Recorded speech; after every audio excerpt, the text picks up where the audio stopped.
Okay, here's an update for you. So I did that segment on Leslie Jones deciding to stop her Olympics coverage on social media. And I suggested it's probably because NBC reached out to her and said, hey, you should stop doing this. You're going to run into legal problems with the IOC because you're technically showing Olympics footage, even though like she's shooting her TV with her phone. She is showing Olympics coverage, and the IOC is very strict that no other news organization other than the approved broadcasters can show any video of the Olympics. And I said how archaic that was, and they need to loosen their policies. And in my segment, I included a clip of Leslie making commentary about a guy on a luge. He can't even see. He's laying on his back, so he can't even see in front of him. So that's some of the audio of that clip that I used. But no, I had included the video for shooting her TV. I knew it was a risk, but I included it. There's another part that you're going to see is still in the video that I did take out the video part of Leslie speaking, so you just have the audio. So anyways, my segment got blocked by the IOC. Duh, like how ironic. Wasn't shocked by that. Yeah, so now I'm going to put it back up without the clip at the beginning of Leslie shooting her TV.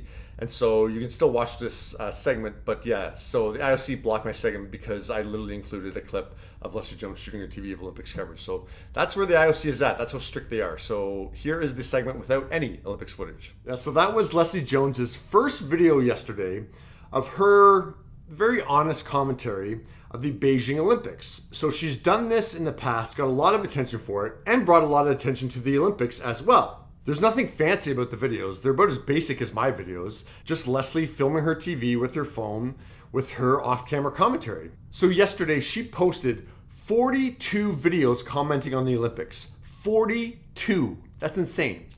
But at number 36, she hinted at trouble on the horizon. So she wrote, I've watched the Olympics since I could walk, LOL, me and my dad. So this is from my heart. Y'all should be asking NBC Sports why they don't see that and think they can replace me with just anyone. Again, not saying I was first, just saying it's frustrating. And here's the video that she posted. Now I decided to remove the video that Leslie had. It was her filming her TV when the figure skating competition was on. I've decided to remove that video and just have the audio, what Leslie says, and just putting a generic photo of Leslie at the Olympics up as the visual because of what I'm going to say after the video about copyright issues. So yeah, so here's what Leslie said in the video that she posted on Twitter. You're just not seeing the video, but the video doesn't matter. Just listen to what she says. I do this because I really enjoy watching the Olympics. I really love you guys' reaction. I love that you guys enjoy. When I first started doing this in Rio, I did this because people were telling me that no one watches the Olympics, and I was like, are you f***ing crazy? These are athletes. This is like everybody coming together, no matter what's going on, and competing in the games. Like it's you know, these athletes work their f***ing ass off to get to this one moment, you know. So for us as a country not supporting them, I thought that was just absolutely stupid. But what happens in stuff like this, you guys, is that people think that it's so easy to do, and they think that they can do it better, or they think they can be funnier or whatever. And you need to understand that when I'm doing this, my spirit is totally in it. I feel it. I love these people. I do this with real passion. So she did 6 more video reactions, and then came this tweet. Unfortunately, I think autocorrect got her, but it says, Leslie Jones doesn't stay anywhere I'm not welcomed. I think she meant to say Leslie Jones doesn't stay anywhere I'm not welcomed, but oh well. And the hashtag, up to y'all now. And then she posted this text. I'm starting to feel like this should be my last Olympics I live tweet. I know, another celebrity bitching, but I'm tired of fighting the folks who don't want me to do it. They block my videos and they get folks who think they can do it like me. And I'm tired of fighting them. I love the athletes and they love me doing it. And I know y'all love it, but now it's just gotten too hard. And no one is fighting for or with me. So I guess I'll leave it to the professionals. But thank you for all the love. And once again, hashtag up to y'all now. So yeah, her reaction videos have now stopped and she's just retweeting messages of support. But yeah, I've been thinking these institutions that I love need to evolve. Like I was thinking with the Academy for the Oscars. They are going to look pretty silly tomorrow morning when the nominations come out and We Don't Talk About Bruno is not nominated in the Best Song category. The reason for that is that their cutoff for that category to submit is November 1st. So Disney had to guess what song that would resonate with audiences because the movie wasn't going to be out for another 3 weeks, I guess, at that point. So they submitted another song.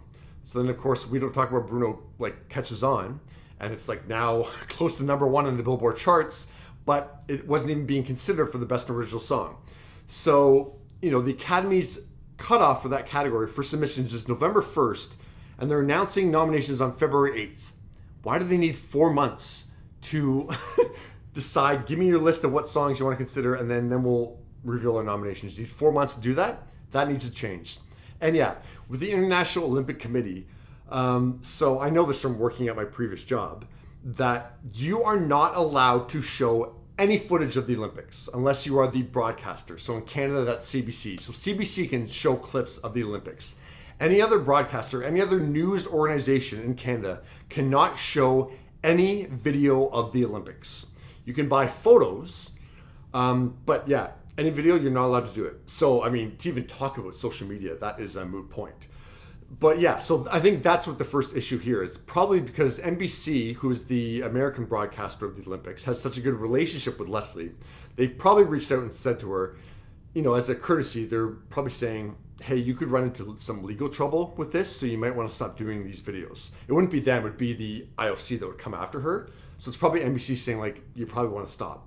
But of course, NBC, why don't you just hire her and she could do this in some capacity for you guys? It might still be an issue posting her segments on social media. I'm not totally sure. But yeah, they could easily hire her to do that. But yeah, it goes back to the IOC. So the IOC doesn't allow anything, not only on news organizations, but nothing on social media. It's time to evolve, IOC. I mean, this is why your ratings are falling. This is why people are like losing interest in the Olympics, because it's not on social media at all. No videos on social media at all. And I get you want to protect that footage. And what award shows do is that they say to news organizations, you can only use 3 minutes in total of footage of a 3-hour show, or your clips can only be 15 seconds in length. Do that kind of stuff, Olympics. Do that. That's fine. But to just have this blanket statement of no one can use any video footage of the Olympics is just ridiculous at this point. So yeah, figure out a way to let Leslie do her thing. It's benefiting the Olympics more than it's benefiting Leslie. But yeah, what are your thoughts on Leslie saying, all right, fine, I won't do this anymore?